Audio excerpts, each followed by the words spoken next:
올해 우리 교회 표어가 주를 힘입어 담대히입니다. 어떻게 하면 그럼 주님을 힘입을 수 있을까 하는 거예요. 그래서 우리가 함께 지난 1월부터 지금까지 쭉 주를 힘입었던 사람들, 성경에 나와 있는 우리 믿음의 선배들, 믿음의 조상들의 삶을 보면서 그들이 어떻게 주를 힘입었는지를 지금까지 우리가 살펴봤던 거지요. 그들은 하나같이 하나님의 말씀을 들었고 들은 말씀을 믿음으로 받았던 사람들입니다. 그리고 그 말씀을 의지했고 그 말씀을 순종하여 살아낸 사람들이었는 줄로 믿습니다. 여러분은 어떠세요? 지금까지 우리가 아브라함을 시작해서 다윗에 이르기까지 쭉 그 주를 힘입었던 사람들의 삶을 보면서 어떻게 여러분들도 그들처럼 주를 힘입어 살아야겠다고 다짐하고 결단하게 되셨습니까? 여러분은 주를 힘입어 살아가고 계십니까? 하는 거예요. 만약에 아직까지 확신이 없으면 우리 또 다시 해야 되는 거고요. 여러분 7월부터 계속해서 주일 말씀 통해서 주를 힘입어서 우리가 담대히 살아갑시다 말씀 전했고요. 또 1월부터 온세대 바이블 챌린지를 통해서 어떻게 해서든 그 말씀 한 장을 읽어가고 그 말씀 한 장을 우리 가족들과 함께 나누고 그 말씀을 한 주 동안 살아내자라고 지금까지 우리가 해왔고요. 여러분 지금 우리가 45만 장이 넘도록 말씀 읽어온 거예요. 여러분 생각해 보세요. 지금까지 우리 동선교회가 이토록 우리가 온 가족이 함께 온 성도들이 함께 마음을 합쳐서 힘을 합쳐서 말씀을 읽었던 적이 있었는가 하는 거예요. 하나님께서 그 은혜를 올해 우리에게 주신 줄로 믿습니다. 자, 그렇게 우리가 주를 힘입는 사람들이 되어가고 있고 이미 우리가 주를 힘입는 사람이 됐단 말이죠. 그렇다면 어떻게 해야 되는가? 주를 힘입은 우리들은 그러면 어떻게 살아가야 되는가 하는 거예요. 그 주를 힘입어서 담대히 그럼 뭘 해야 되는가 하는 거죠. 여러 가지가 있겠지요. 하지만 여러분 궁극적으로는 주를 힘입어 담대히 예수를 전해야 하는 줄로 믿습니다.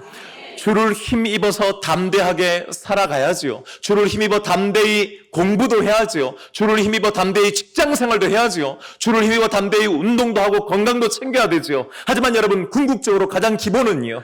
끝내 우리가 해야 되는 것이 있다면 그것은 바로 주를 힘입어 담대하게 복음 전하는 것인 줄로 믿습니다. 여러분 그 힘으로 우리가 세상 나가서 세상 즐기는 게 아니잖아요. 나 한 명 잘 먹고 잘 사자는 게 아니잖아요. 우리 가정 그냥 건사하는 게 아니고 주님을 힘입고 담대해지면 예수 전해야 하는 것인 줄로 믿습니다. 그래서 우리가 지난 주일 금요일을 시작으로 전도 특강 하면서 우리 강강주 목사님 모시고 파라솔 전도는 세 가지를 목사님 말씀하시는 거예요. 쉽다, 재미있다, 된다는 거예요. 여러분 표정 보니까 그랬나 싶으시죠? 여러분 지난주에 우리가 짧은 시간이지만은 목사님께서 우리에게 주신 그 전도에 대한 도전의 말씀이 우리 가운데 심겨진 줄로 믿습니다. 이제 여러분 우리가 물 주고 키워내야 되는 것이죠. 언젠가 다시 한번 목사님 모시고 그 교회 전도팀도 모시고 와가지고 좀 우리가 함께 실습도 하고 배우고 또 함께 더 깊이 전도에서 은혜 받기를 원해요.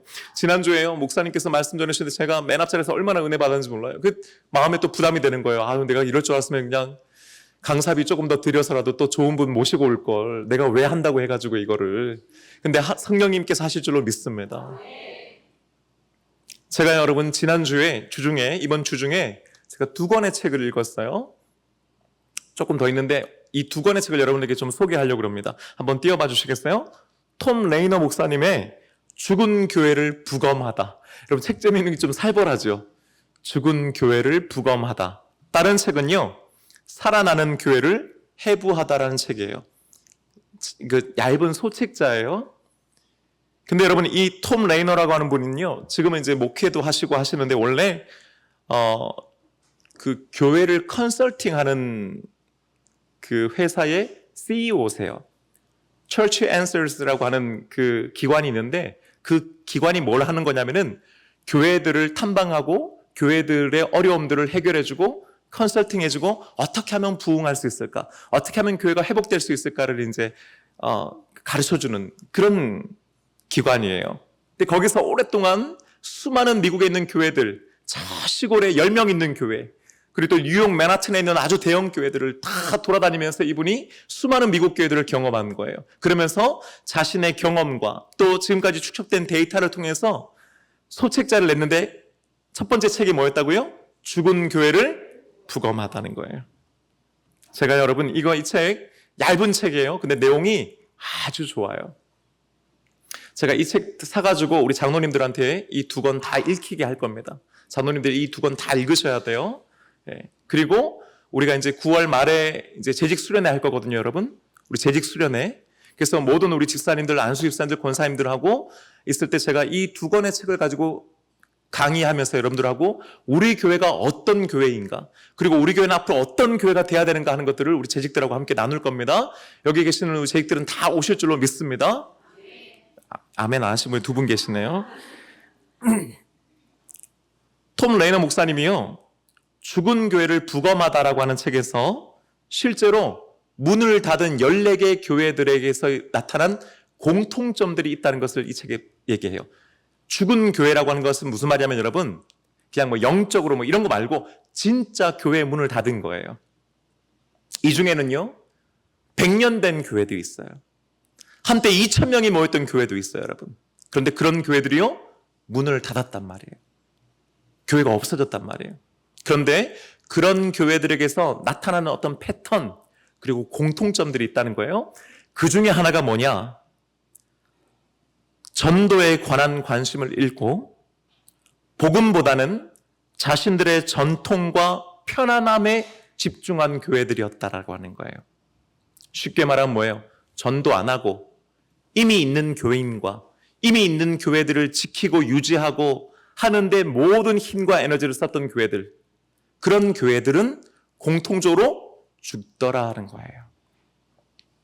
이들 교회는요, 잃어버린 영혼 하나를 구원하는 것보다도 교회의 내부의 문제로 늘 싸우는 교회였다는 거예요.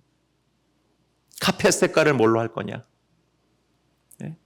의자를 장의자로 할 거냐? 개인 의자로 할 거냐? 그럼 실제로 그 교회들이 있었던 문제들이에요.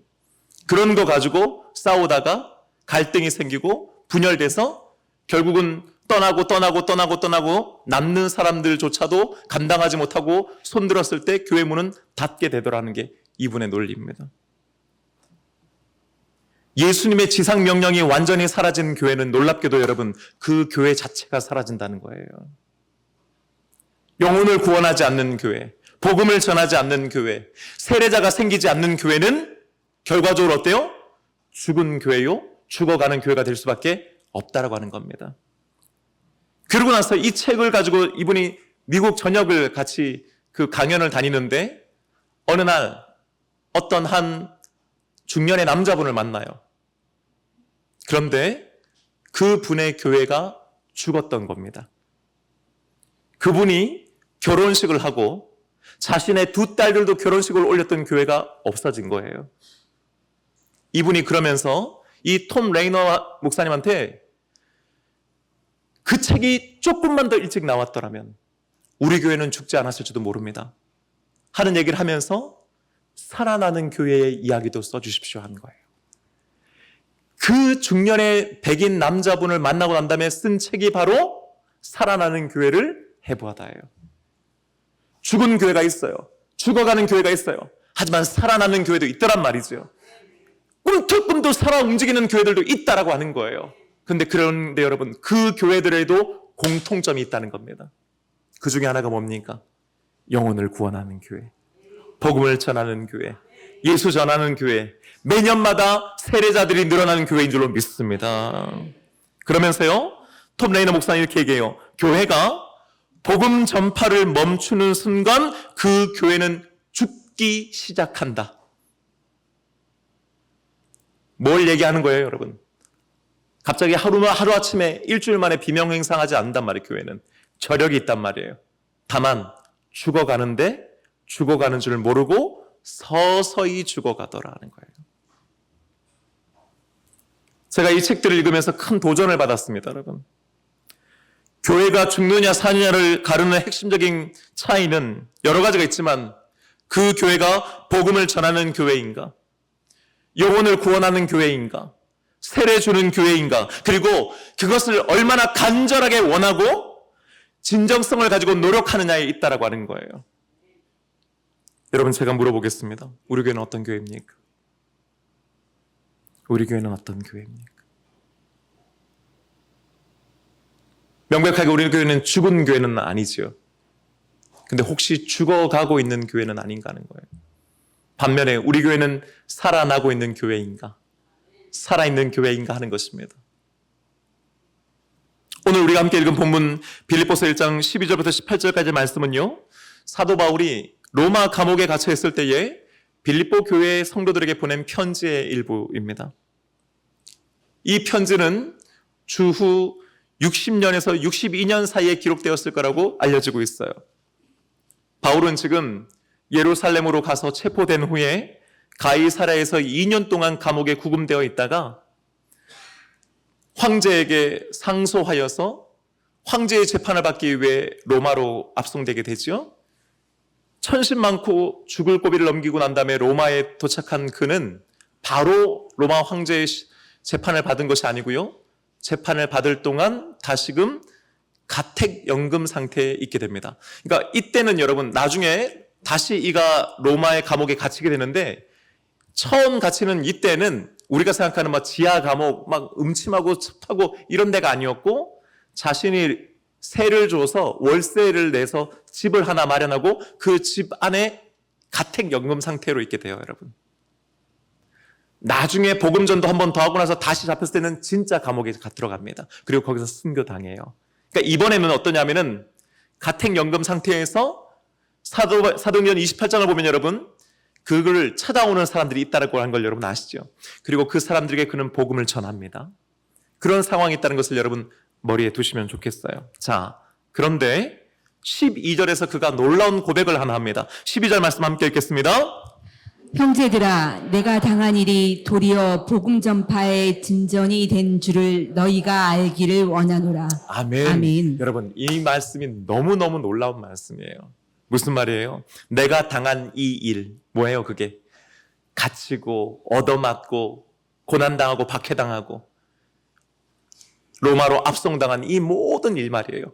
그가 당했던 모든 일, 그리고 결과적으로 지금 그가 로마의 감옥에 갇혀있다는 이 일이 어떻게 해요? 도리어 하는 거예요. 도리어. 복음 전파의 진전이 되었다고 그가 고백하고 있는 것입니다. 여러분, 사도 바울은 누가 뭐라도 해도 초대교회에서 가장 권위 있고 능력 있었던 복음 전도자였잖아요. 그죠? 그가 세웠던 교회들이 얼마나 많습니까? 자, 그런데 그랬던 그가 어떻게 보면 초대교회의 핵심적인 인물이고 복음 전도에 가장 좋은 많은 성과가 있었던 그가 감옥에 갇혔단 말이에요. 그럼 여러분, 어떤 얘기가 나와야 돼요? 야, 큰일 났다. 이제 누가 복음 전하냐? 복음 전하는 일에 많은 문제가 생겼다. 이제 지장이 생겼다. 이렇게 가야 되는데 그렇지 않단 말이에요. 도리어 복음 전파에 진전이 된 줄을 너희가 알기를 원하노라 하는 거예요. 여러분, 여기서 말하는 진전이라고 하는 단어가요, 프로코페라고 하는 그리스어인데, 이 프로코페라고 하는 말이 뭐냐면 그냥 앞으로 나아가다라고 하는 그런 의미가 아니고, 단순히 여러분, 왜 이런 거 있잖아요. 군대가 행군을 하는데 길이 없는 거예요. 그래서 숲을 통과할 때에 나무를 베면서 풀을 뽑아가면서 새로운 길을 내면서 나가는 거 있죠. 여러분, 그게 바로 진전이에요. 그러니까 복음의 역사라고 하는 것이 그냥 수월하게 평탄하게 되는 게 아니고, 난관이 있지만, 장애물이 있지만, 어려움이 있지만은, 길도 없지만 그것들을 치워가며 새롭게 만들어 나가는데 이전에 경험해보지 못했던 새로운 일들이 나타난다라고 하는 것을 말씀하고 있는 것입니다. 그렇습니다, 여러분. 고난 가운데도 복음은 전파되어지는 것이요, 고난에도 불구하고 도리어 복음은 더욱 강하게 전파되는 줄로 믿습니다. 그런데 그 이유를 이렇게 얘기하는 거예요. 13절 말씀 함께 읽겠습니다. 시작. 이러므로 나의 메인이 그리스도 안에서 모든 시위대 안과 그 밖의 모든 사람에게 나타났으니. 아멘. 여러분, 방금 전에 제가 말씀드렸어요. 로마의 감옥, 물론 이제 가택연금 상태에 있단 말이에요. 그는 밖으로 못 나가요. 대신에 그를 지키기 위해서 군인들이 그 주변을 감시하고 있었던 겁니다. 자, 그런데 여러분, 이 사람들을 사도 바울이 시위대라고 불러요. 근데 여러분, 이거를 잘못 이해하면 막 그 데모하는 사람들 생각하는데 그게 아니고요. 이 시위대라고 하는 단어의 뜻이 뭐냐면은 로마 황제의 직할 부대를 의미하는 거예요. 그냥 왜 그런 거 있잖아요. 옛날 우리로 치면은, 죄송해요, 혹시 모르는, 방위 뭐 이런 게 아니고요. 현역인데 현역 중에서도 특전사, 이런 개념이라 보시면 돼요. 사도 바울을 지키는데 아무나 지키는 것이 아니고 로마 황제의 직할 부대가 지키고 있었단 말이에요. 여러분, 정예 부대란 말이에요. 그러니까 쉽게 말하면은 이들은 로마 사람들이었을 겁니다. 자, 문제는 뭐예요? 오늘 말씀 보니까 뭐예요? 그들에게 복음을 전했다라고 하는 거예요. 여러분 생각해 보세요. 자신은 갇혀 있고 자신을 감시하는 사람들이에요. 로마 사람들이에요. 이방인들이에요. 믿지 않는 사람들이에요. 믿음의 사람인 자신을 어떻게 보면은 못 살게 굴고 탄압할 수 있는 사람들인데 그들에게도 복음을 전하는 게 바로 바울이었다 이 말인 겁니다. 교대로 아마 순번이 정해져서 사람들이 바뀌었겠죠? 그 사람들에게 복음을 전하는 거예요. 여러분 생각해 보세요. 자신을 감시하는 사람에게조차도 예수님을 전했던 바울, 그 바울의 열심 말이에요. 어디 그뿐인가요? 그 밖에 모든 사람이라고 했잖아요, 여러분. 그러다 보니까요, 온 시위대 안에서 소문이 난 거예요. 이 바울이라고 하는 죄수가 잡혀왔는데 예수를 전한다. 야, 너도 들었냐? 나도 들었다. 야, 진짜 희한한 사람 아니냐? 그런데 여러분 놀라운 것은 그 안에서 예수 믿는 사람들이 생겨났다는 의미인 줄로 믿습니다. 복음이 전해지니까 여러분 열매가 맺혀지더라 이 말이에요. 그리고 그들을 통해서 또 다른 사람들이 복음을 전하게 되는데 여러분 놀라운 것은 뭐예요? 빌립보서 4장 22절에 보면요. 가이사의 집 사람들, 즉 황제의 집 사람들, 황제의 가족들 중에서도 믿는 사람들이 생겨난 이유가 바로 여기에서부터 시작된 것인 줄로 믿습니다. 결국은 뭐예요? 로마 제국의 심장부에까지 복음이 전해지는 계기가 되었던 말입니다. 무엇이요? 그가 로마의 감옥에 갇히는 일이. 또 다른 진전은요, 14절 말씀에 기록되어 있습니다. 함께 읽겠습니다. 시작. 형제 중 다수가 나의 매임으로 말미암아 주 안에서 신뢰함으로 겁없이 하나님의 말씀을 더욱 담대히 전하게 되었느니라. 아멘. 바울은 지금 가택연금 상태에서 자신을 감시하고 있는 그 시위대에게 복음을 전해요. 자, 그런데 밖에서는요, 형제 중에 다수가, 많은 사람들이 그 매여 있는 것, 가택연금 상태에 있다는 것을 듣고 나서 뭐라고 얘기하냐면, 아니 바울은 저 가택연금 상태에서도 복음을 전하고 있다니, 야, 우리가 과연 두려워할 게 뭐야? 우리가 어떻게 가만히 있어? 바울도 저기서도 복음 전하니 우리도 열심히 복음 전합시다 하는 사람들이 생겨났단 말이에요, 여러분. 안에서는 바울이 시위대에게 복음을 전합니다. 밖에서는요, 더 많은 이방인들에게 복음 전하는 역사들이 나타나니까 그가 로마 감옥에 갇혀있는 이 일로 말미암아 오히려 복음이 전하지 않는 것이 아니고 복음 전파가 방해받는 것이 아니라 도리어 진전이 나타나게 된 줄로 믿습니다. 여러분 오늘 말씀 보면요, 형제 중 다수예요. 다수. 모든 형제는 또 아니었단 말이에요. 그 가운데서 어떤 사람들은 마음의 결단을 하는 사람들이 생겨났단 말입니다. 여러분 오늘 이 말씀의 형제 중 다수가 바로 여기 계신 여러분 되시기를 주님의 이름으로 축복합니다.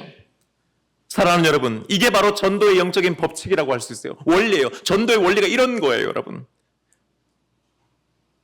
한 사람의 헌신이 다른 사람을 자극하고 격려하고, 야, 나도 해볼, 야, 권사님도 하면 나도 한번 해보고 싶다. 집사님도 하니까 나도 한번 해보고 싶다라고 하는 마음들이 함께 생겨나게 됐다, 이 말이죠. 여러분, 오해하시면 안 돼요. 전도를요, 오늘 아침에, 방금 전에 우리 여기 나와서 특성하신 우리 전도팀만의 이게 아니에요, 여러분. 저분들의 특별한 열심만이 아니에요.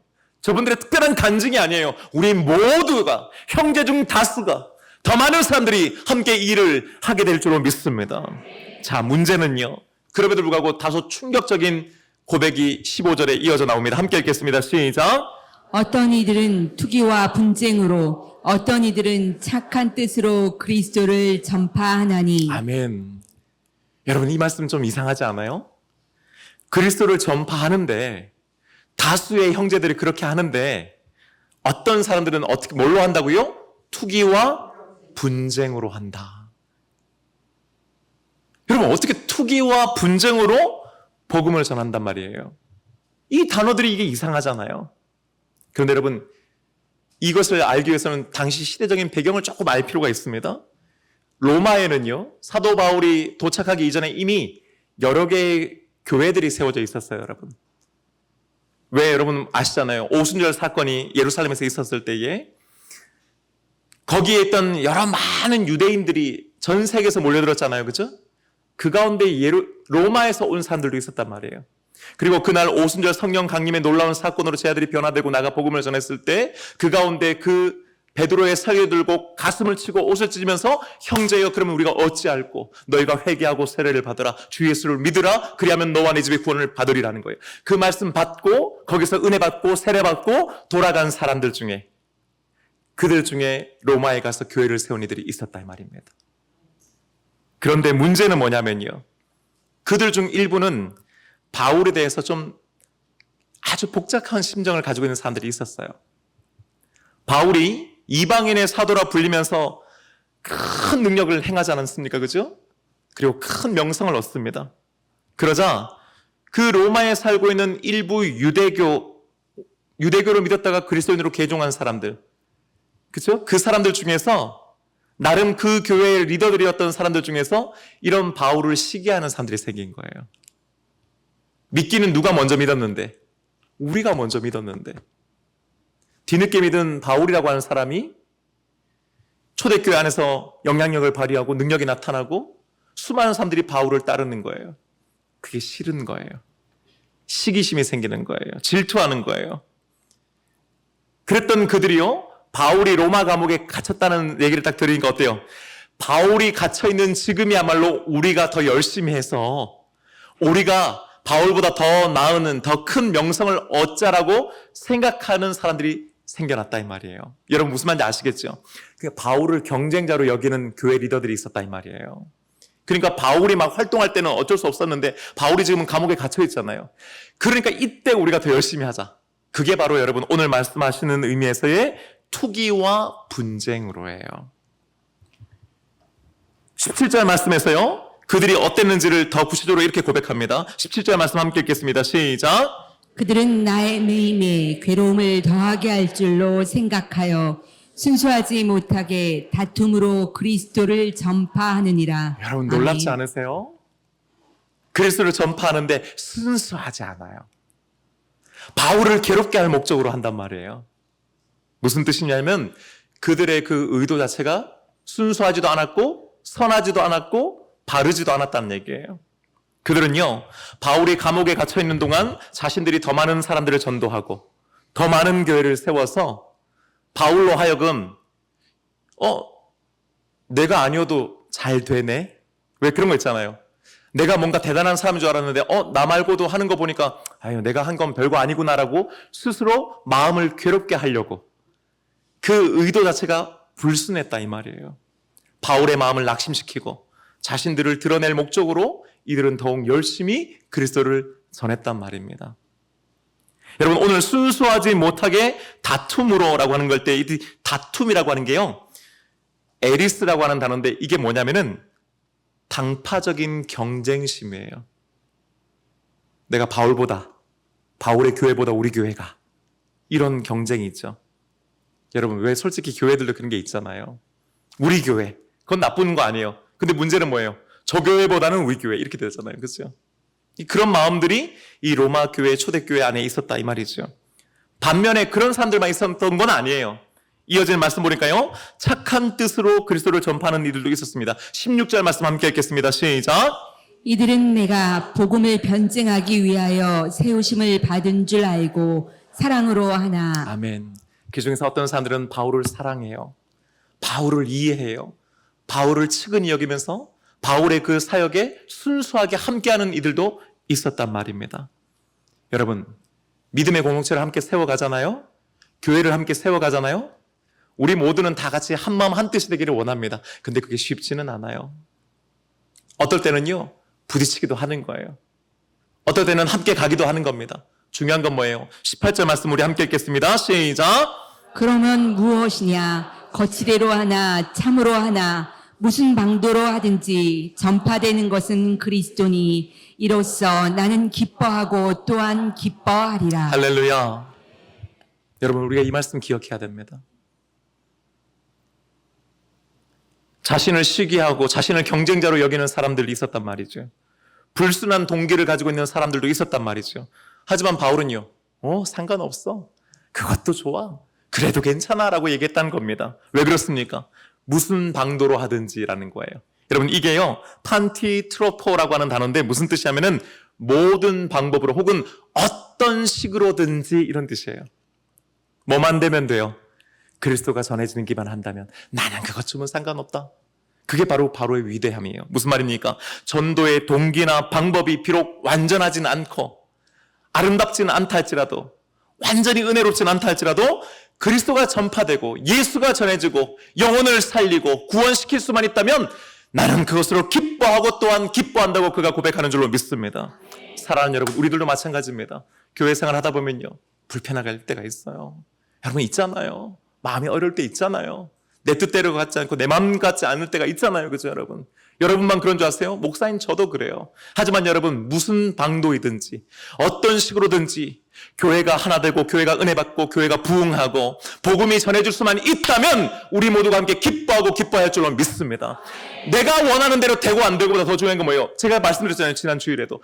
주의 일이 되는 것이 더욱 중요하단 말이에요. 주님의 몸된 교회가 세워질 수만 있다면 기뻐하고 기뻐하는 저와 여러분 되기를 주님의 이름으로 축복합니다. 여러분, 우리는 어떻게 전도할까? 어떤 방법을 써야 되나? 무슨 말을 할까? 이런 고민들을 자꾸 하죠.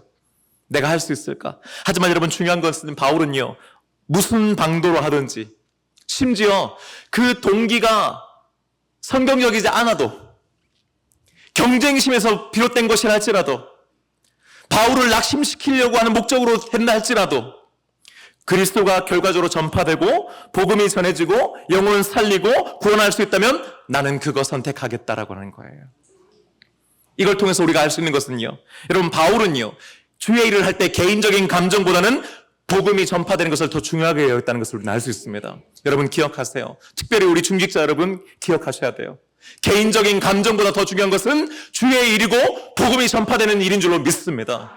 내가 좀 기분 나빠도 교회가 든든해서 세워지고, 내가 좀 기분 나쁘지만 교회가 부흥할 수 있다면 우리는 그것에 더욱 마음을 쏟고 기도해야 할 줄로 믿습니다.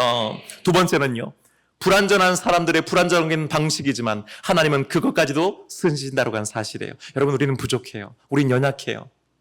우리의 열심이 때로는요, 잘못된 방향으로 가기도 해요. 하지만 여러분 기억하세요. 하나님은 그것도 쓰시는 줄로 믿습니다. 야, 그건 안 돼. 어디 그런 게 아니에요. 하나님은 그것까지도 쓰십니다. 마지막 세 번째로는요, 여러분, 그러니 우리는요, 결과에 대한 부담감을 가질 필요가 없단 말이에요. 여러분, 우리는 하는 거예요. 그 이유는 하나님께서 책임져 주시는 줄로 믿습니다.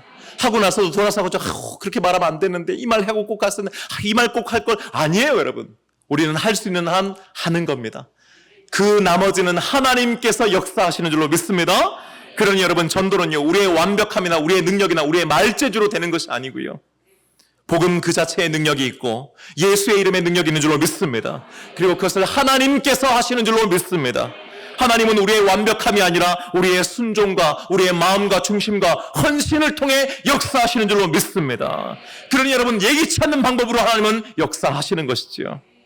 제가 오늘 이 말씀 묵상하면서 제가 여러분들하고 두 가지 제 경험을 좀 나누려고 그래요. 여러분, 제가 2010년에 미국 인디애나주 포트웨인에 제가 개척을 했습니다. 그때 처음 개척했을 때 교인 11명이었어요. 그리고 여러분, 그때 저희가 살고 있던 그 도시에서 차로 1시간 근방에 있는 사람까지 다 합쳐도 한 300명 정도 산다고 했어요. 200에서 300명 사이. 한인이 그거밖에 안 돼요. 그런데 이미 거기는 2개의 교회가 있었습니다, 여러분. 한인교회가. 자, 여러분 계산 딱 나오죠?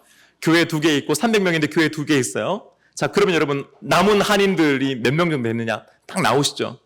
여러분, 근데 제가 처음에 35살 때 개척을 하면서 제가 우리 교인들하고 했던 얘기가 뭐냐면은, 다른 교회 잘 다니고 있는 교인들 건드리지 마십시오 하는 거였어요. 제가 처음에 개척하러 갔다 그러니까 우리 교회 집사님들이 막 그러는 거예요. 목사님, 저 다운타운에 있는 교회 어떤 집사도 목사님 설교 너무 좋아하고 올 거예요. 오긴 왜 와요? 거기서 20년, 30년 믿음 생활 잘하고 있는데 왜 와요? 그렇게 하지 마십시다. 우리 전도합시다. 안 믿는 사람 찾아다닙시다. 여러분, 그렇게 해서 뭘 했는 줄 아세요? 교인들하고 명단을 쫙 리스트를 만든 거예요. 이 동네에 살면서 예수 안 믿는 사람들의 명단을 쭉 만드는 거예요. 자, 그런데 중요한 건 그 중에요, 어떤 얘기가 나왔냐면은, 예수 안 믿는 사람 많은데 한 부부가 있었어요. 저희 그 타운에. 근데 그 남편분이 그 대학의 교수님이셨어요. 그리고 그 지역을 아주 오랫동안 정착해 살고 있는 분이어서 나름 인맥도 많은 분이었습니다. 내외분이 참 인품이 좋은 분들이셨어요. 자, 그리고 그 남자분이 어떤 분이었냐면은, 제가 그 포트웨인에 처음 도착한 날 파메라라고 하는 레스토랑에 갔는데 들어가는 입구에서 만난 거예요. 여러분 생각해 보세요. 한인 다 합쳐도 200명밖에 안 사는데 그날 처음 한인을 만났는데 이 부부였던 거예요. 그래서 제가 인사를 했어요. 제 처랑 같이. 안녕하세요. 저 포트웨이에 이제 막 이사 온 한마음교회 송진우 목사입니다. 그랬어요. 그랬더니 이분이 아 하는데 여러분 그 아 하는데 그 분위기 있죠? 느낌. 아예요. 그러니까 아가 아니에요. 아 그러더라고요. 그러면서 이분이 그냥 지나가도 되는데 한 말씀을 하시는 거예요. 목사님, 보안이 젊으신데 젊은 분이 여기 뭐하러 왔냐고. 여기 이미 교회 2개나 있어요. 교회 다니는 사람들은 다 다녔어요. 다니고 있어요. 그러는 거예요. 그래도 네, 그렇죠. 그렇지만 하나님 뜻인 줄 알고 왔습니다. 하고 이제 옆에 계시는 여자분이 이제 푹푹 찌르고 빨리 가 이러는 거예요. 그래서 이제 지나갔어요. 여러분 돌아보니까 마음이 좀 불편하잖아요. 그 인간이 어떤 인간인지 알고 싶더라고요. 그래서 제가 우리 교인들한테 물어봤죠. 그랬더니 아니랄까? 예수 안 믿는 사람인데 아무개 교수님이다. 인 거죠. 그래서 제가 그분들도 명단에 놓고 기도합시다. 제가 그랬어요. 그랬더니 우리 교회 집사님 한 분이 저한테 이렇게 얘기하는 목사님, 그 교수님 완전 불교 신자예요. 그러는 거예요. 그 집안 대대로 불교 신자였다는 거예요. 그분들 교회 안 와요. 만약에요, 그분들이 교회에 온다면은 포트에 있는 한인들 다 교회에 오고 난 다음에 맨 마지막에 올 사람들이라는 거예요. 그 2사람이. 여러분 근데 35살 때 제가 그 얘기 들으니까 오기가 생기는 거예요. 그래요? 그러면 더더욱 기도해야죠. 그때부터 제 처하고 저하고 그 2분 놓고 이제 기도하기 시작하는 거예요.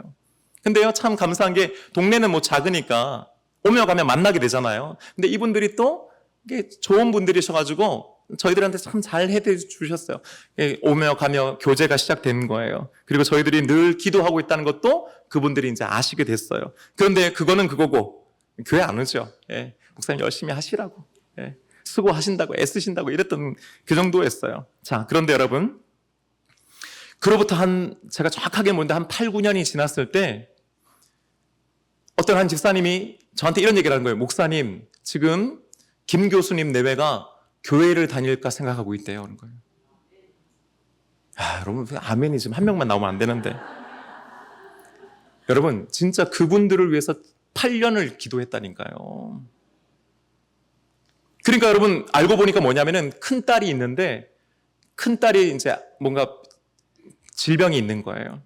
그러니까 이 2분이 마음이 무너지면서 무언가라도 붙잡고 기도해야겠다 싶으니까 교회를 찾아가야 됐다고 이제 지인한테 얘기를 한 게 그게 소문이 난 거예요. 자, 여러분 여기서 중요한 건 뭐냐? 세계교회 목사들이 다들 가슴이 뛰기 시작한 거예요. 그 지역에 있는 세계교회 목사님들이 다 이제 특별기도 들어가기 시작한 거죠. 주여 우리 교회로 보내주시옵소서. 여러분 누가 제일 마음에 여유가 있었을까요? 당연하죠. 저였죠. 왜요? 8년 동안 기도 쌓아왔잖아요, 여러분. 그리고 저희하고 좋은 관계를 맺고 있었거든요. 저희 애들 그 책장 자기네들 안 쓴다고 저희한테 막 그 딸내미 쓰던 책장도 저희들에게 주고 막 좋은 관계 맺었단 말이에요. 제가 또 이재철 목사님 책도 막 선물하고. 그리고 또 저희들하고 이 얘기를 듣고 저희가 이제 빠르게 움직여가지고 저희랑 또 한번 만났어요. 커피숍에서 한번 스타벅스에서 만나가지고 이제 그러니까 너무너무 힘들어 하시는 거예요. 그러면서 정말 주님 믿고 이번 기회에 영접해야겠다는 마음들이 이제 열렬히 있으시더라고요. 근데 여러분 그때 저는 어떻게 생각했냐면 다 잡은 물고기니까 이제 탁 잡기만 하면 되니까 마음에 좀 여유가 있었어요. 솔직히 내가 막 그러니까 집사님 아무성들이 우리 교회 오세요 이렇게 안 하고 오시겠지 하고 믿음으로 이제 믿고 이제 집에 왔죠. 2주 지났는데 다운타운에 있는 교회에 등록했다는 거예요.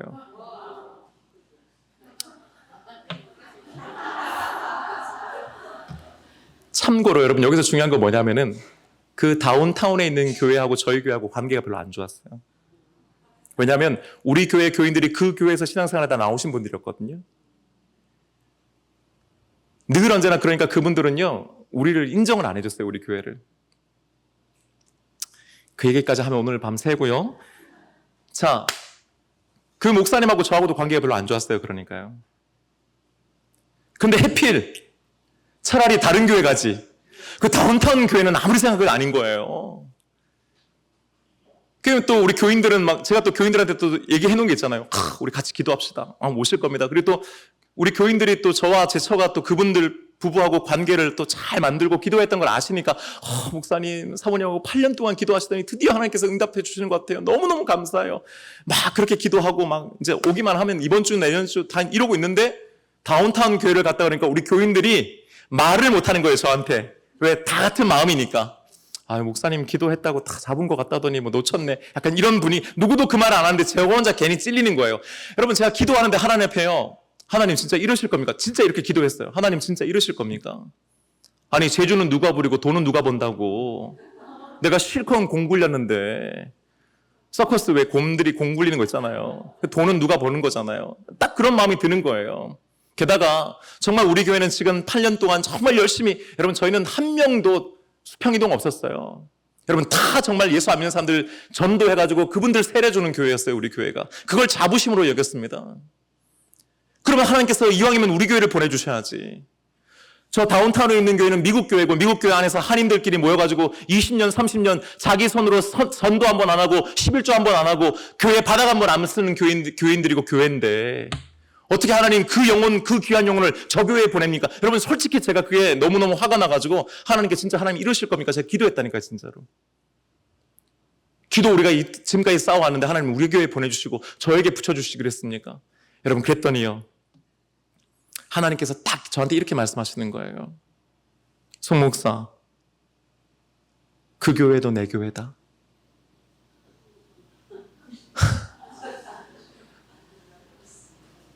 그 다음 말씀이 뭐인 줄 아세요? 안 목사도 살아야 된다 했어요.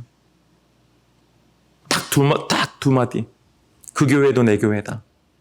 안 목사도 살아야 된다. 왜냐면요, 한 40명 넘었던 교인들이 줄어들고 거의 한 10몇 명만 남았던 교회였어요.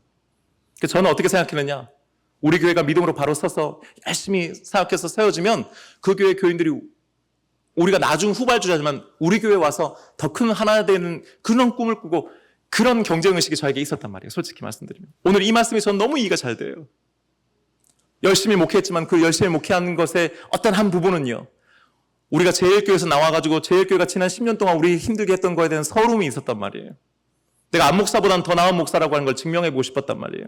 저 교회보다는 우리 교회가 더 나은 교회고 저 교회보다는 우리 교회가 더 복음적이라고 하는 것을 증명해보고 싶었단 말이에요.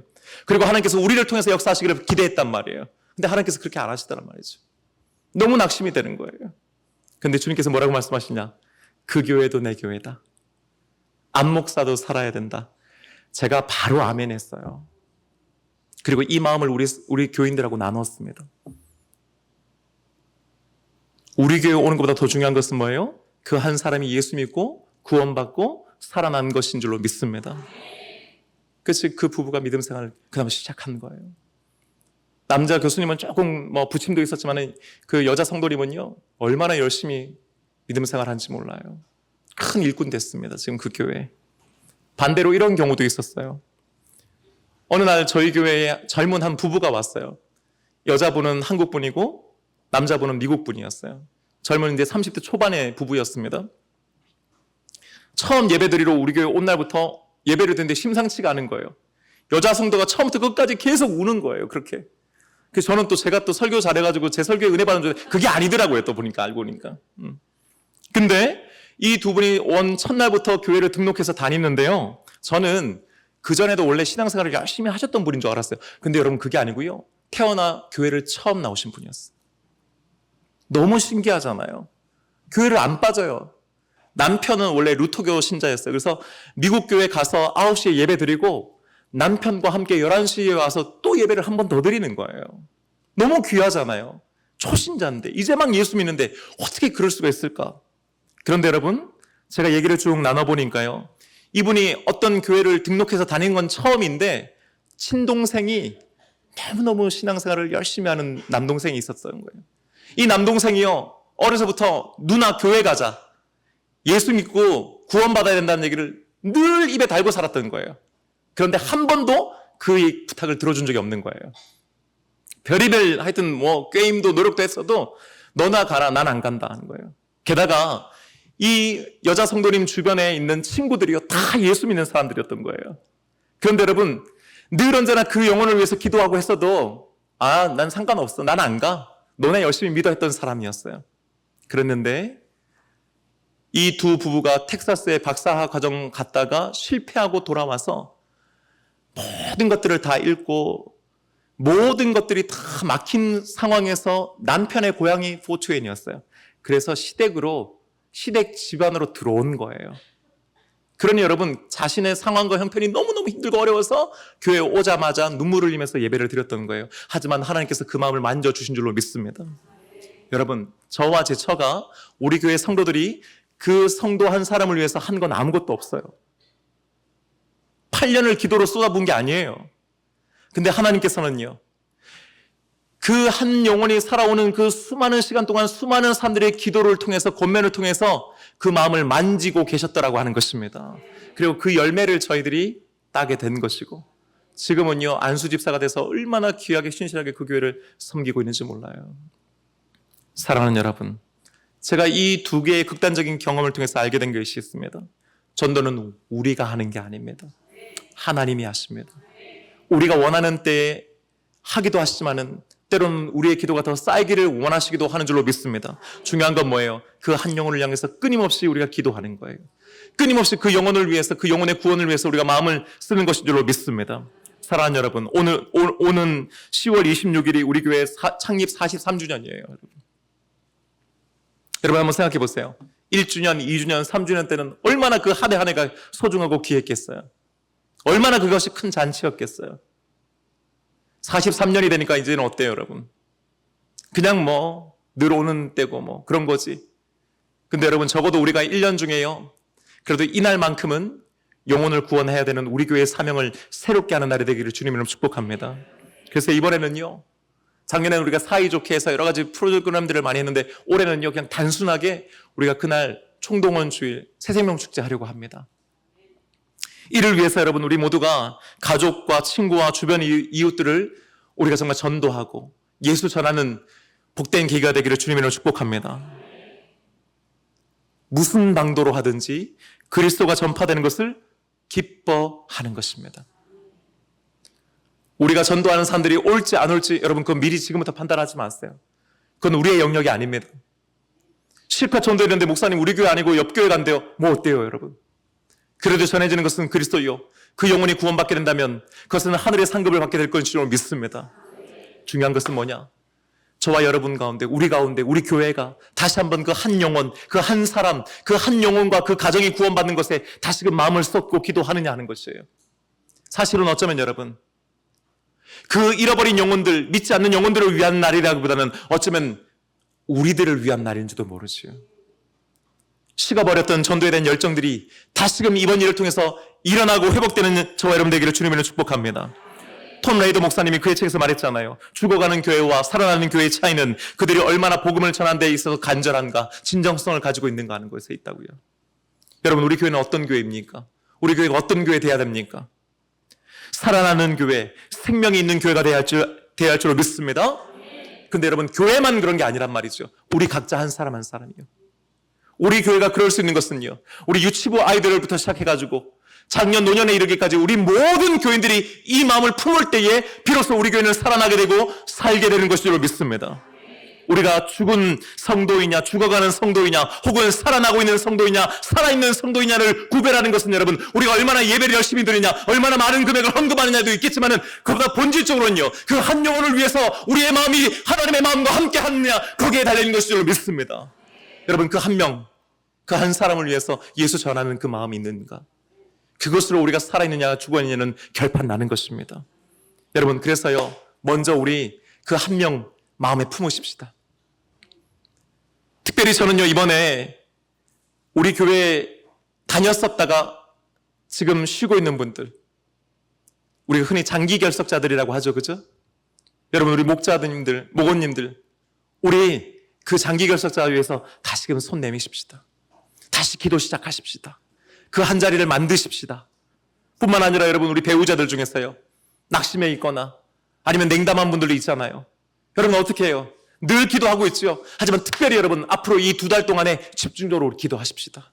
다시금 그 영혼 붙잡아 달라고 기도하십시다. 특별히 여러분, 우리 자녀들 손들, 어느 속에 같이 손 붙잡고 은혜 받고 다녔잖아요.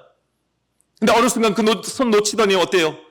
교회 주변을 맴돌다가 어느 순간은 교회 멀리로 떨어져 버렸던 우리 자녀들, 여러분 이번에 회복하십시다. 기도하십시다. 될지 안 될지, 목사님 지금까지 기도했는데 안 됐는데요. 안 됐으니까 다시 해야지요, 여러분. 안 됐으니까 지금 해야 되는 것이라고 저는 믿습니다. 여러분, 기도해야 됩니다. 제가 이번 주에 제가 칼럼에도 써놨지만 여러분 교회 2층, 3층, 4층, 6층 보니까 예쁜 기도 부스 만들어진 거 여러분 보셨어요 혹시? 엘리베이터 타시다가 옆에 여러분 보세요. 눈 씻고 보세요. 비비고 보셔야 돼요. 여러분 거기에 보시면요 중보기도 카드가 있습니다. 여러분 우리 교회 중보기도 팀이 지금 운영되고 있어요. 릴레이 기도 이제 시작됩니다. 여러분 만약에 지금 그 한 명 생각나시면요 그 이름 적으세요. 간단한 사연과 함께 기도의 제목 적어주시면요 여러분 혼자 기도하면 어려워요. 혼자 기도하면 낙심되기 쉬워요. 함께 기도하면 하게 되는 줄 믿습니다. 여러분 함께 기도하잖아요. 응답도 함께 받는 것입니다. 여러분 이번에 그런 역사가 우리 가운데 있기를 원합니다. 그래서 여러분 우리 중보기도 카드에다 이름 적어내세요. 그리고 다음 주에 여러분 교회 오시면은 태신제 작전 카드하고 그 다음에 나눠드릴 초대장도 드릴 거예요. 여러분 그거 그냥 쓱 밀어 넣으세요. 그냥 하나 보내세요. 그냥 그리고 기도하고 있으니까 와 여러분 무슨 말 할지 걱정하지 마세요. 그 초대장 안에 담을 거예요. 그리고 그 나머지 일은 하나님이 하실 줄로 믿습니다. 하자는 말이에요. 적어도 그런데 안 하는 게 아니고 해보자는 말이에요. 한 10장 가져가시고 여러분 그 한 주 동안 그 10장 한번 나눠보자는 거예요. 여러분 그리고 나서 하나님께서 어떻게 역사하시는지는 우리가 보자는 것입니다. 그래서 여러분 끝으로는요 하나님께 맡기는 저와 여러분 되기를 원합니다. 여러분 우리가 무슨 방도로 하든지 어떤 식으로든지 주의 복음이 전파되면 하나님 역사하십니다. 부담감과 두려움 떨쳐버리고요. 그냥 가장 쉬운 것부터 우리가 할 수 있는 것부터 다시 하십시다. 사랑하는 여러분 바울은 감옥이라고 하는 최악의 상황에서도 그 시위대를 향해서도 복음 전했어요. 오히려 그 상황을 복음 전하는 계기로 바꿔내었습니다. 우리들도 마찬가지 아니겠습니까? 주어진 환경과 주어진 관계 기회를 잘 찾아서 그 가운데서 복음 전하고 예수 전하고 교회에 데려오고 그래도 예수 믿고 은혜 받고 그들의 삶이 변화될 것을 놓고 기도할 수 있는 저와 여러분 되기를 원합니다. 때로는 우리의 계획과는 다르겠지요. 이번에 2달 동안 열심히 했는데도 안 될 수 있죠. 여러분 또 하면 되잖아요. 다시 하면 되잖아요. 끝까지 붙잡고 하면 되잖아요. 저도 한마음교회 있을 때요. 여러분 아내하고 저하고 8년 제일 오래 걸린 건 9년 동안 붙잡고 기도한 사람 여러분 세례 받게 했어요. 여러분 제가 받게 한 거지 아니요. 하나님이 하신 줄로 믿습니다. 여러분 마지막 9년째는요. 저희들도 손 놨다니까요. 그런데 그 다음 주에 그 사람을 보내주시더란 말이죠. 여러분 하나님은 그렇게도 하시더란 말이죠. 여러분 이번에 무슨 방도로든지 그리스도가 전파되는 우리 동성교와 저와 여러분 되시기를 주님의 이름으로 축복합니다.